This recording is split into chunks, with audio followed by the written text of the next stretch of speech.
Our guest today, PNP Chief Director General Oscar Albayalde. Sir, Ninja Cops, 5 million dead. Sabi ni Pangulo, I will give you, reward you 5 million pesos pag dinala mo sa akin ng patay. Let's listen to the President's statement. 5 million sa Ninja Cops. Surrender within 48 hours. Kasi pag hindi kayo nag-surrender, dadagdagan ko yan. 1 million per month. Sir, meron na bang nag-surrender doon sa 48 hours? As of this time pala. None yet. As of this time, none yet. Hindi, ano kaya yun? Hindi natakot o natakot? Kaya hindi nag-surrender? Well, probably they don't want to admit that they're ninja cops or they're involved in something illegal. Do you agree, though? I mean, I guess I would know the kind of answer you'd give me, but when the President says 5 million dead, pero pag buhay, mas mababa ang reward money, sir. Well, remember, the 5 million will not be given to the policeman, actually, who operated. The 5 million will be given to the person who gave the information that led to the positive outcome of the operation. Right. Yes. Sabi mo nga hindi police kasi they might end up to be bounty hunters. Yeah, yes. But still, sir, how do you safeguard?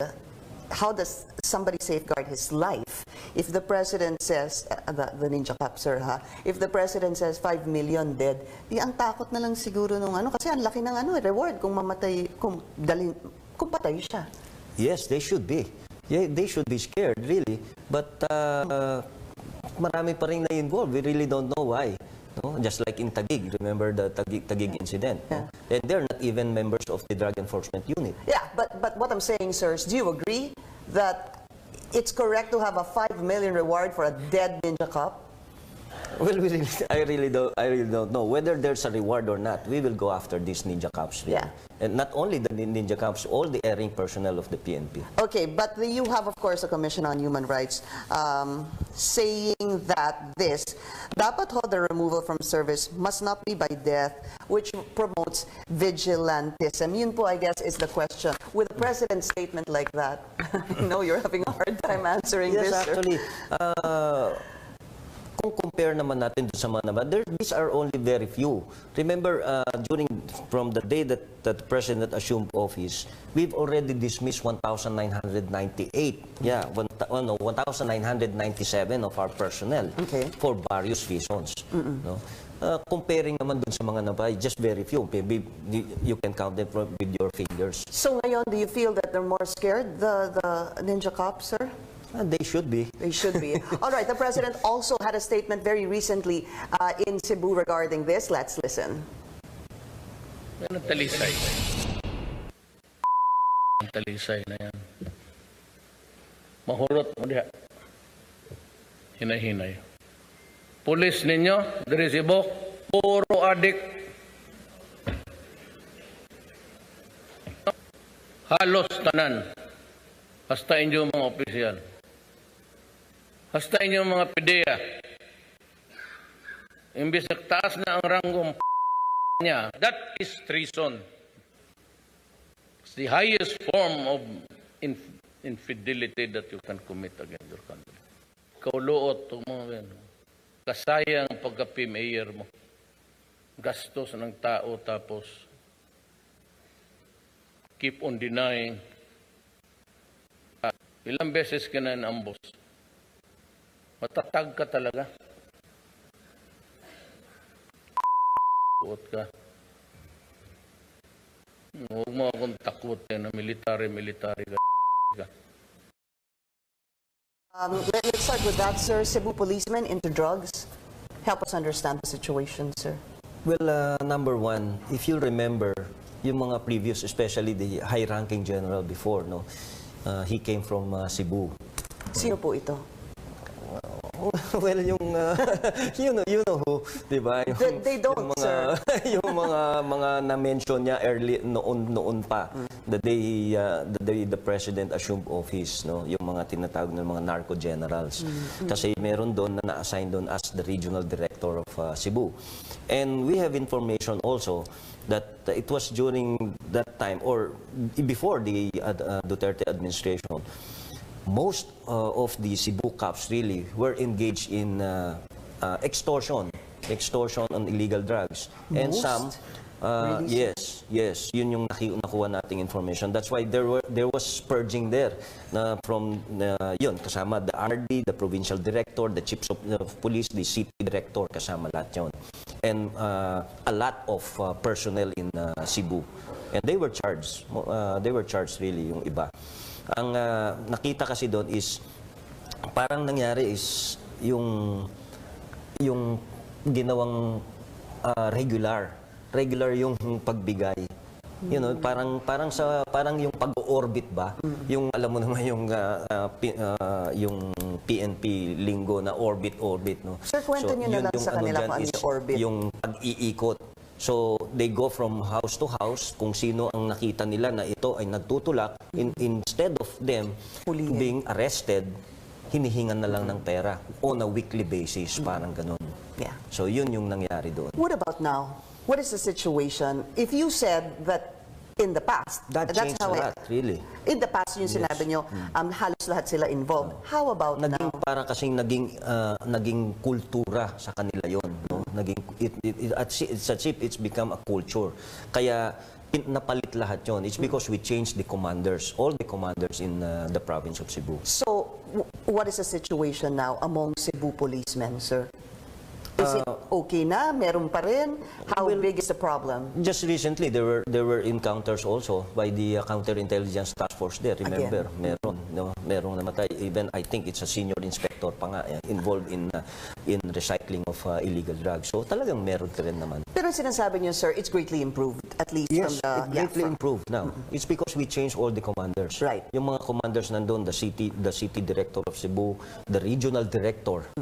No, the regional director is new also. So, we were talking about Ninja Cops, and the President is saying there's a 5 million peso reward for a dead Ninja Cop. Sir, again, we already talked about this. The money is not going to go to the policeman. It's going to go to the informant, civilian. informant, yes. Do you know where the 5 million is coming from? Baka naman... No, I don't know. Hindi naman sa inyo? No, Hindi naman sa not for budget me. ng... No, of course. Wala kami niyan. Meron kami is those that are approved by the DILG and the NAPOLCOM. All right, sir, the President time and again is saying that there is a threat to his life by the CIA. Do you have any information on this? What do you know about it? Well, with regards to probably yung specific yung CIS, we really don't have any information as far as the Philippine National Police is concerned. No, although if you're a president, there's always be a threat on your life. Automatic yon. There's always that assumption na palaging may threat sa buhay mo. Yeah. That's very important so that you can prepare for that security. But you have no That's one thing. information Yes. whatsoever Yes. about this. Also, Naga, sir, what is the latest that? A hotbed of Shabu. You talked about Cebu. Let's talk about Naga now, sir. Well, it's the same, no? Naga Is it a kasi, hotbed of Shabu, sir? well, in the previous years kasi, remember, may mga na-recover dyan ng mga big shabu labs, no? In the previous years. And just 2 or 3 months ago, dyan yung mga papasok dyan ng mga shabu and remember from the shorelines in the Bicol region, not necessarily in Naga City, no, in the Bicol region, like in Camarines Sur, ilang beses na naka-recover ng mga kilos of cocaine dyan, floating in the sea. Yung sa sea. Yes, yung sa, and then another, yung mga tinago ng mga fishermen. Yeah. So ito siguro ang nakakarating sa presidente. Yeah, but do you agree that Naga is a hotbed of Shabu, sir?